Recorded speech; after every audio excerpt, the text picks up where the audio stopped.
Hello again, this is me, Ashana. So there is another job that is also scheduled for interview tomorrow, 9/19 Thursday. So the job description for this is a sportswear manufacturing company, and this is located in Taito Ward in Tokyo.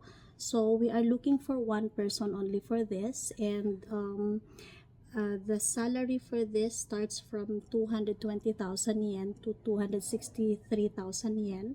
There will be bonus also, but remember this we are looking for at least N2 or N1 level of Japanese for this.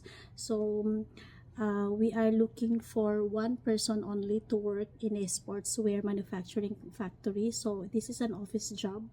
So for anyone who are interested, this is again located in Taito Ward in Tokyo. So this is scheduled for interview tomorrow, 9/19 Thursday. So the interview will be in our office in Tokyo at Kanda Station. So anyone who are looking for this kind of job or office job, please let us know. You can comment down below, or you can also call our office number at 0362068058.